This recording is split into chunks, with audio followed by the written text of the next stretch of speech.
Muito bem, pessoal. Eu sou o professor Felipe Novaes, nós vamos falar hoje sobre penas restritivas de direito. Eu queria te pedir para você curtir esse vídeo. Se você estiver no YouTube, você se inscrever aqui no canal.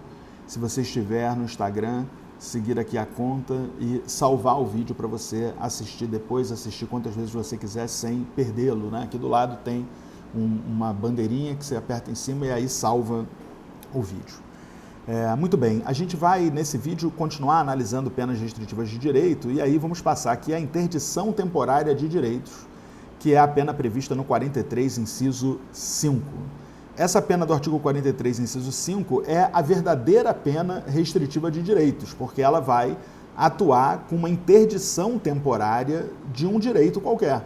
Essa pessoa ficará interditada temporariamente de exercer um direito dela, e isso tem uma natureza de restrição temporária de direitos muito mais clara do que a prestação pecuniária, do que a perda de bens e valores. A interdição temporária de direitos, ela está regulada pelo artigo 47. E não esqueçam, a gente falou disso no vídeo anterior, que o artigo 55 fixa que a duração dela será a mesma duração da pena substituída. Então, se a pena substituída tinha 2 anos, 3 anos, 1 ano, 6 meses, ela vai durar esse mesmo período.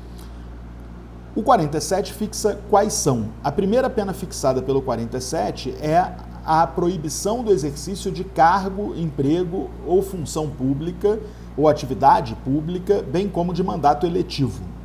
Já o inciso 2 fixa a proibição para o exercício de profissão, atividade ou ofício que dependa de uma habilitação especial, de uma licença ou de uma autorização do poder público.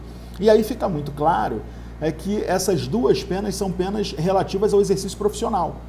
E seria injusto aplicá-las se o crime fosse um crime sem nenhuma relação com isso. Por isso, o artigo 56,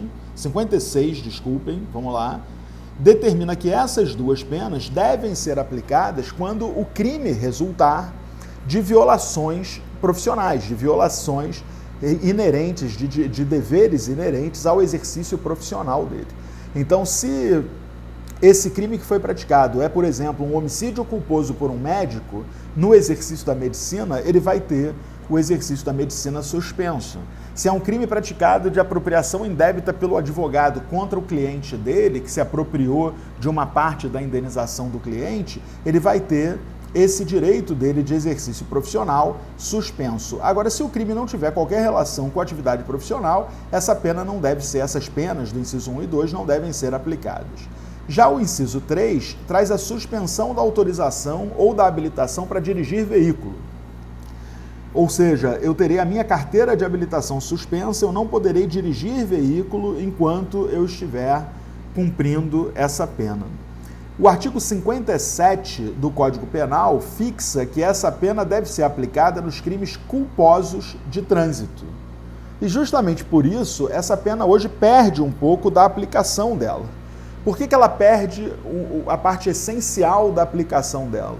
Porque os dois crimes mais comuns culposos de trânsito, que são o homicídio culposo e a lesão culposa na direção de veículo automotor, já tem lá no Código de Trânsito Brasileiro, artigo 302 e 303, respectivamente, essa pena cominada. Homicídio culposo, detenção de 2 anos a 4 anos, e aí aparece essa pena cominada. Lesão culposa, detenção de 6 meses a 2 anos e já aparece essa pena cominada do lado. E suspensão do direito de dirigir.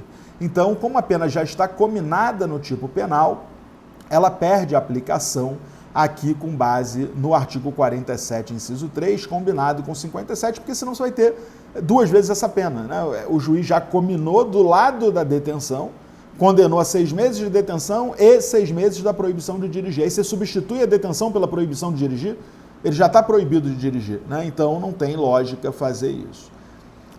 Depois, o artigo prevê a proibição de frequentar determinados lugares.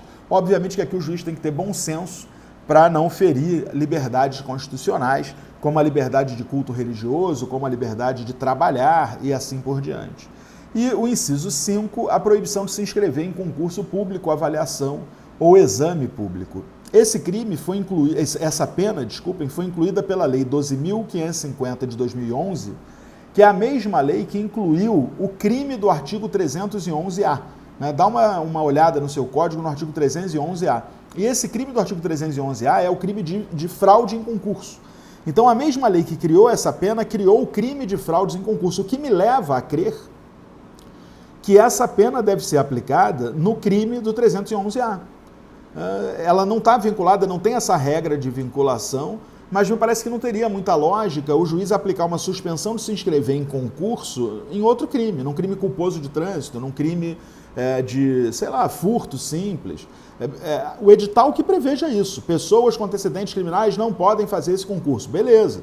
Mas aplicar como pena temporária, restritiva de direito, por um período, a proibição de se inscrever em concurso, me parece mais viável para quem praticou crimes inerentes a fraudes em concurso do artigo 311-A, até porque foram criados pela mesma lei, o que demonstra num raciocínio de análise sistemática, ontológica da lei, que a intenção do legislador foi criar uma pena de proibição de se inscrever em concurso para o crime de fraudes em concurso. Então essas são as penas restritivas de direito de interdição temporária de direitos, ok? O artigo 43 ainda prevê uma última pena restritiva de direito, que é a limitação de fim de semana.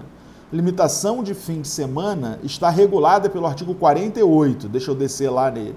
O artigo 48 diz que a limitação de fim de semana ela deve durar pelo tempo de 5 horas diárias no sábado e no domingo, e essas 5 horas diárias no sábado e no domingo devem ser cumpridas na casa de albergado. Então ele deve ir para a casa de albergado e lá na casa de albergado ele deve cumprir essa pena, seja na casa de albergado ou em outro estabelecimento adequado. É lá que ele irá cumprir essa pena restritiva de direito de limitação de fim de semana.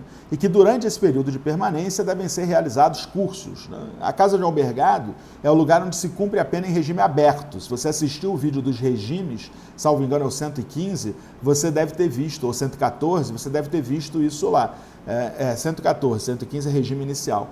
Então, é o lugar onde se cumpre a pena em regime aberto. A casa de albergado, ela serve tanto para o cumprimento da pena em regime aberto, quanto para o cumprimento da limitação de fim de semana, legal? Então é importante que se tenha isso em mente, porque é assim que funciona essa distribuição da pena. Bacana? Então é isso, pessoal. A gente fecha esse vídeo aqui, que junto com o anterior, traz todas as penas restritivas de direito. No próximo vídeo eu vou tratar da aplicação, os requisitos para aplicar essa pena. Valeu!